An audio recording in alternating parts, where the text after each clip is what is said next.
Finally, we have the iPhone 14 Plus with us almost a month after we got the iPhone 14, the 14 Pro and the 14 Pro Max. Now this phone is a bit of a weird one because it replaces the mini from the 13 lineup and now we have a Plus phone. To me, it makes a lot of sense because even in my family, in my friend circle, a lot of people actually prefer big phones. The small phone category doesn't get enough love. If you have to look at it, the number of people who want big phones will probably be here and the number of people who want small phones will probably be here. Having said that, it's still pretty expensive in India. It starts at 90,000 rupees. So I figured that, I'd answer a few important questions or doubts that you might have in your mind about this device. And if you're considering purchasing this one, should you buy this one or not? All of those things I'll try to, cover in this video itself. If you don't know me yet, I'm Ershad. You're watching Trakin Tech English. Let's begin the very first FAQ video that we're doing on this channel.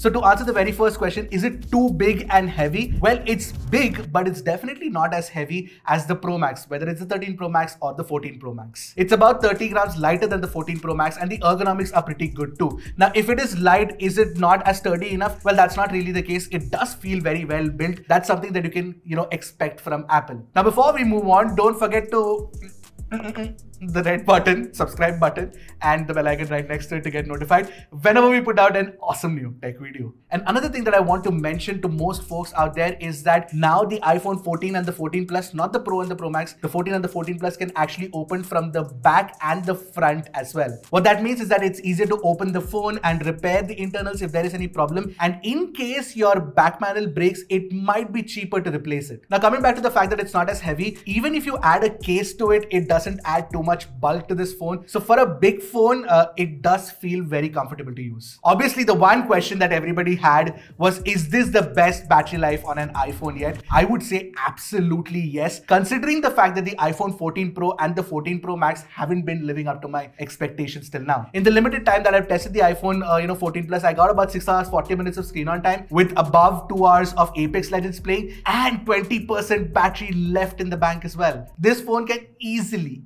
last you over 1.5 days of heavy usage. And I've been using the smaller iPhone 14 Pro and at best it lasts about 20 hours at stretch and with 5.5 hours of screen on time. And with the 14 Pro Max, it's not any better either. It is definitely hogging more battery, mostly due to the fact that there's the always on display and of course that brighter display panel as well. So if you want the best battery life on an iPhone 14 series this year, it has to be the iPhone 14 Plus.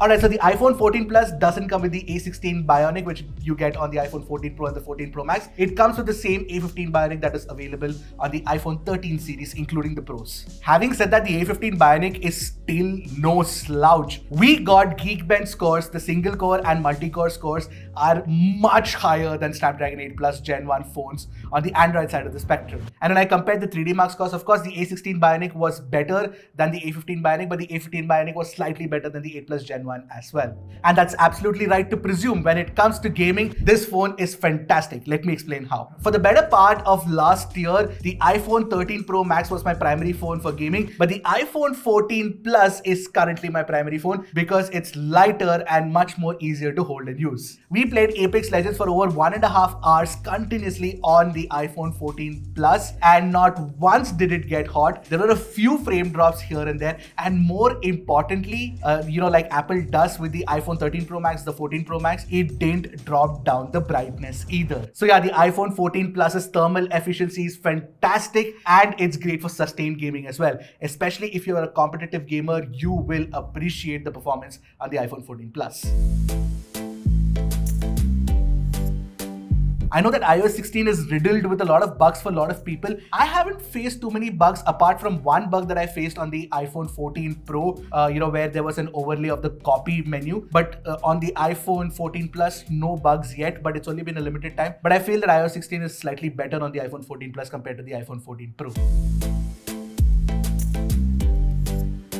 Of course, it's not like the iPhone 14 Plus doesn't have its fair share of problems. The most important one that I have to highlight is the fact that the display is only a 60 Hz panel, and for a phone that costs rupees 90,000, that's just not justifiable. And apart from that, you also do not get a telephoto, and that's a bigger problem considering the Pixel 7 at about 60,000 rupees right now in India offers you at least a 2x crop of the bigger primary camera. So camera wise, it's very similar to what the iPhone 14 achieves, but at 90,000 is definitely not the best camera out there. I feel that the S22 series, the entire S22 series, including the S22 Ultra, which is available for 90,000 right now, is definitely better than the iPhone 14 Plus, and of course, presume that the Pixel 7 will also be better. But we'll definitely test that out. If you want that video, let me know in the comment section below. But apart from that, of course, you get great selfie performance, you get good, sharp, detailed images, decent low light performance as well. But the same problems that exist with the iPhone 14 Pro, which I made a quick short video of, you should go and check that out, exists on the iPhone 14 Plus as well. Basically, blown out highlights in high dynamic range situations and black crush issue in low light shots, and of course, white balance issues as well.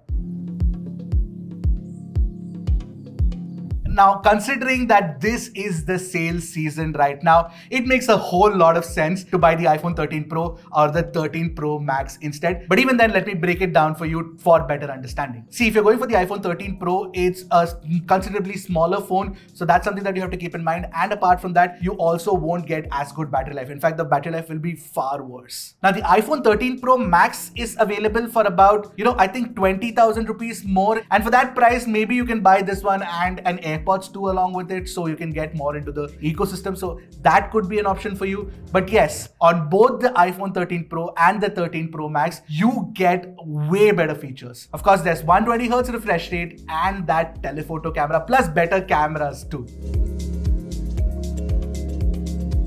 Quite a number of folks asked me if you should pick up the iPhone 14 Plus or the Galaxy S22 Ultra, considering the Galaxy S22 Ultra is available for the same price as the 14 Plus right now. Now see, the problem with the S22 Ultra is only and only performance. That definitely will not be as good as the iPhone 14 Plus. If you're not already using an iPhone and if you're going to be buying an iPhone for the very first time, I would say pick up the S22 Ultra, because the S22 Ultra has an S Pen. It's got a couple of telephoto cameras which are fantastic to shoot pictures with as well. And let's not forget the fact that you get high refresh rate in 2022.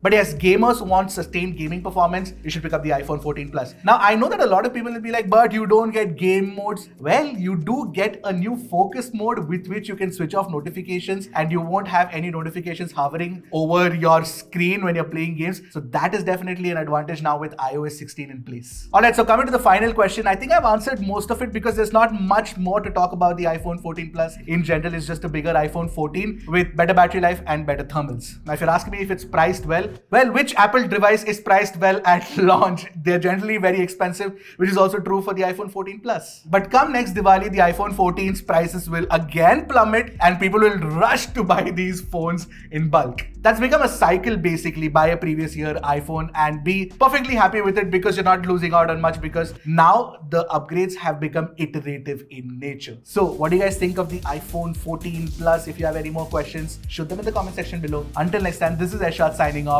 Keep tracking and stay safe.